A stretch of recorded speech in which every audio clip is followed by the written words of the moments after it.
अनुभव 2.0 இது மூத்தவர்கான இணைய ரேடியோ. வெற்றி காத்திருக்கு எல்லா பணியிலும், தொலைவிலுமே வென்று வரும் ஒரு சிவமும். அனுபவ 2.0 இது மூத்தவர்கான இணைய ரேடியோ.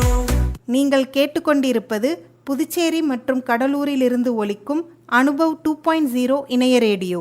இந்த நிகழ்ச்சி மூத்த குடிமக்கள் தயாரித்து வழங்கும் அனுபவம் 2.0. இந்த நிகழ்ச்சியை தொகுத்து வழங்குபவர்கள் government of India, ministry of social justice and empowerment, national institute of social defence மற்றும் மீடியா ஃபார் கம்யூனிட்டி ஃபவுண்டேஷன். நிகழ்ச்சியின் கருத்தாக்கம் national coordinator doctor R Sridhar.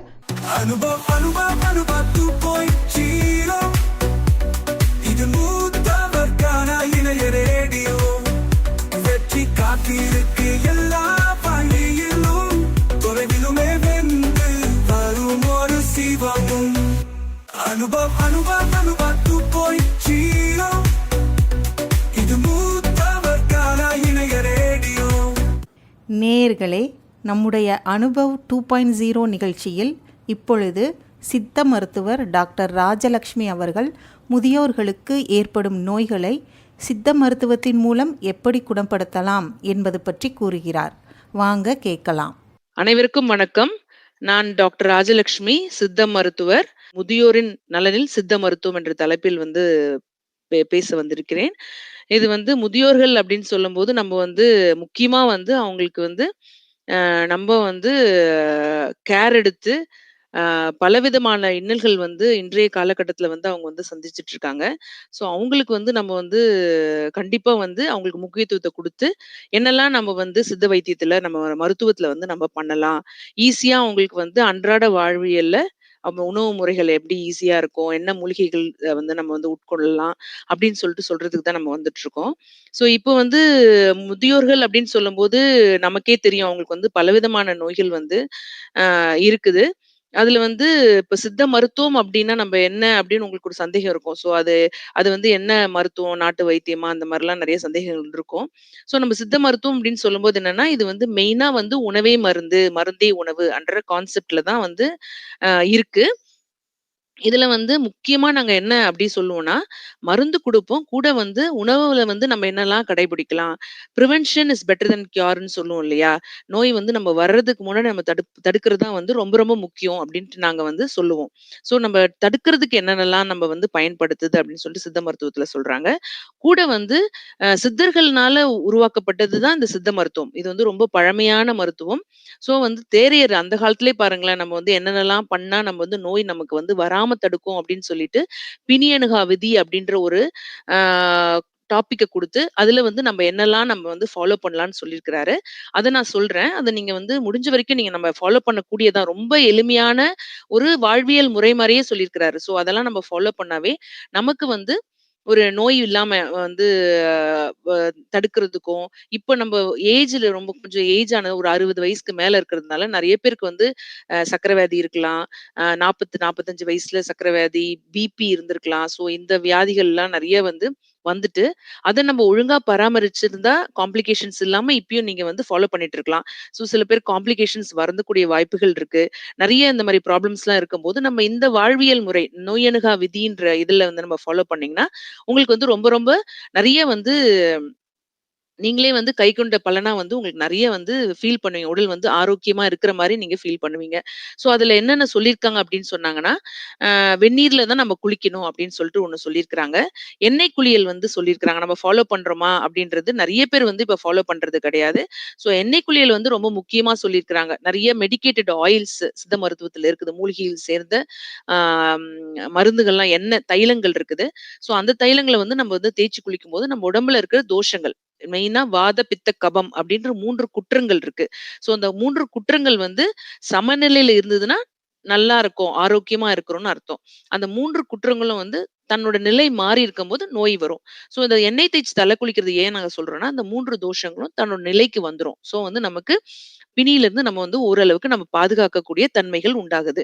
அதுக்கப்புறம் என்ன சொல்லியிருக்காங்கன்னா, பகல்ல வந்து தூங்கக்கூடாது அப்படின்னு சொல்லியிருக்காங்க. பட் நம்ம முதியோர்களா இருக்கிறதுனால, சிறு தூக்கம் மத்தியானம் சாப்பிட்டுட்டு நம்ம வந்து கொஞ்சம் உறங்குனா வந்து நமக்கு கொஞ்சம் ஃபீலிங் கொஞ்சம் நல்லா இருக்கும். ஸோ அத வந்து நம்ம ஃபாலோ பண்ணலாம். அடுத்தது என்ன சொல்லியிருக்காங்க அப்படின்னா வந்து, பசி இருந்தா தான் வந்து நம்ம சாப்பிடணும் அப்படின்னு சொல்லியிருக்காங்க. அது ஒண்ணு முக்கியமா நம்ம வந்து ஃபாலோ பண்ணணும். முதியவர்களா இருக்கும்போது நமக்கு பசித்தால் ஒழிய புசிக்காதீங்கன்னு நம்ம சொல்லியிருக்கிறோம். ஸோ பட்டினி பெருமருந்துன்னு கூட நம்ம சொல்லியிருக்கிறோம். ஸோ நெறைய பேருக்கு வந்து உங்களுக்கு இதெல்லாம் தெரியும். நீங்க பழமொழிலாம் நெறைய நீங்க ஃபாலோ பண்ணியிருப்பீங்க. ஸோ அதெல்லாம் வந்து கொஞ்சம் பசி எடுத்த அப்புறம் நம்ம சாப்பிடுறதுலாம் ரொம்ப நல்லது அப்படின்னு சொல்லியிருக்கிறாங்க. அப்புறம் இன்னொன்னு முக்கியமானது என்னன்னா, முன்தினம் சமைச்சிருக்கோம் இல்லையா? அது வந்து அமிர்தமா இருந்தாலும், அந்த சாப்பாட நீங்க அடுத்த நாள் சாப்பிடக்கூடாது அப்டின்ட்டு ஒரு இதுவும் சொல்லியிருக்கிறாங்க. அடுத்தது என்ன சொல்லியிருக்காங்கன்னா, மலம், சிறுநீர்லாம் அந்தந்த டைம்ல நம்ம காலகட்டத்தில நம்ம கழிச்சிடணும் அப்டின்ட்டு சொல்லியிருக்காங்க. நெறைய பேருக்கு முதியோர்களுக்கு கண்டிப்பா மலச்சிக்கல் வரும். ஸோ நம்ம மலச்சிக்கல் வராம இருக்கணும் அப்டின்னா வந்து, நம்ம அத்திப்பழம் சாப்பிடலாம். ஒரு காலையில ஒண்ணு, நைட் ஒண்ணு சாப்பிடலாம். வெந்நீர் குடிக்கணும் நம்ம அப்போ வந்து நல்லா டைஜெஷன் வந்து நல்லா என்ஹான்ஸ் பண்ணும் உங்களுக்கு. அப்புறம் திரிபலா சூர்ணம் அப்படின்னு இருக்குது. கடுக்காய், நெல்லிக்காய், தாண்டிக்காய் இந்த 3ம் சேர்ந்தது. நெறைய பேருக்கு இந்த திரிபலா சூர்ணம் தெரியும். ஸோ அந்த திரிபலா சூர்ணத்த நீங்க சாப்பிட்டீங்கன்னா கூட உங்களுக்கு மலச்சிக்கல் இல்லாம வந்து நல்லா இருக்கும். திராட்சை இருக்கு இல்லையா? காஞ்ச திராட்சை இருக்கு இல்லையா? அத வந்து நம்ம யூஸ் பண்ணலாம். சில மூலிகைகள் இருக்கு. நிலவார இலை இருக்கு. அத வந்து கஷாயம் பண்ணி குடுக்கலாம். அவங்கவங்களுக்கு வசதி ஏற்ப நம்ம வந்து இத பண்ணும்போது நம்ம மலச்சிக்கல் வராம தடுக்கலாம். ஸோ அத வந்து நீங்க ஃபாலோ பண்ணணும். அப்புறம் நைட்ல படுக்கும்போது இடது பக்கம் தான் படுக்கணும் அப்படின்னு சொல்லியிருக்காங்க. ஏன்னா ஹார்ட்ல அந்த சர்க்குலேஷன்லாம் நல்லா இருக்கும்னு இப்ப சயின்டிஃபிக் பூர்வமா, ஆதாரப்பூர்வமா சொல்லியிருக்கிறாங்க. அந்த காலத்துல சித்தர்கள் வந்து இது எல்லாமே சொல்லியிருக்கிறாங்க.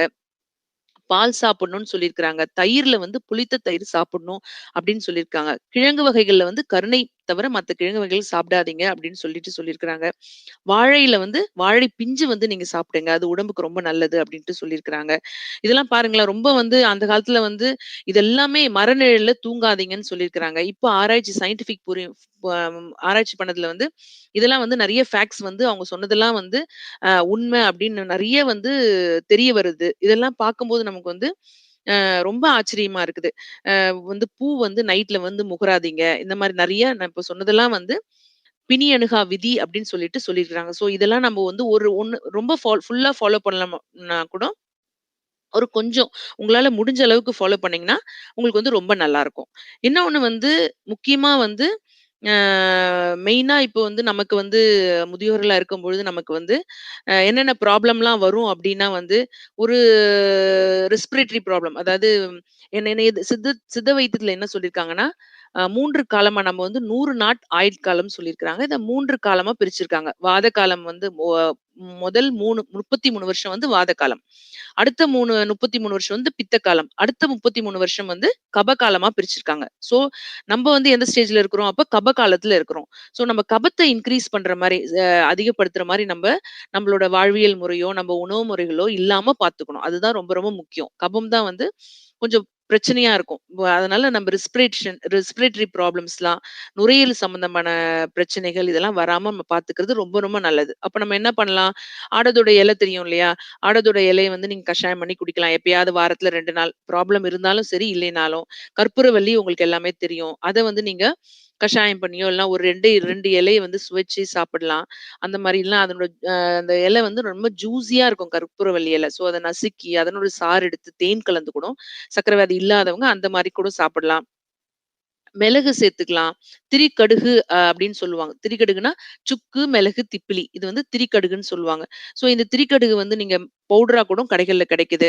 சித்த மருத்துவம் அ நெறைய இடத்துல ஹாஸ்பிட்டல்ஸ்லயும் இதெல்லாம் இருக்குது. ஸோ அத வந்து நீங்க வந்து யூஸ் பண்ணா கூட நீங்க ஒரு வாரத்துல ஒரு 4 நாள் அந்த மாரி நீங்க தேன்ல கலந்தோ, இல்லன்னா வெந்நீர்ல கலந்தோ நீங்க பயன்படுத்தும் பொழுது உங்களுக்கு இந்த சளி தொந்தரவுலாம் வராம இருக்கும்.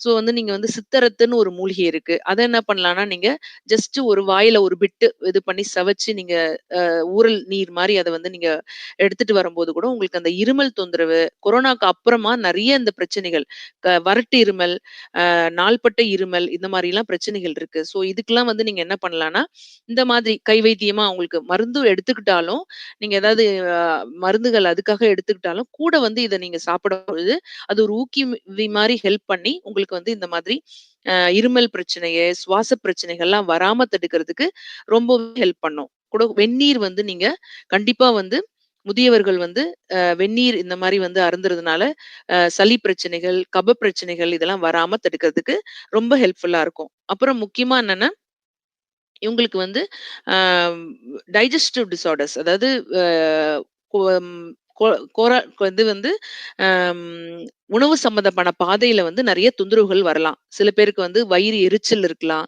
சில பேருக்கு வந்து ஏப்பம் வரலாம். சாப்பிட்டது அப்படியே நெஞ்சில இருக்கிற மாரியே இருக்குன்னு சொல்லுவாங்க.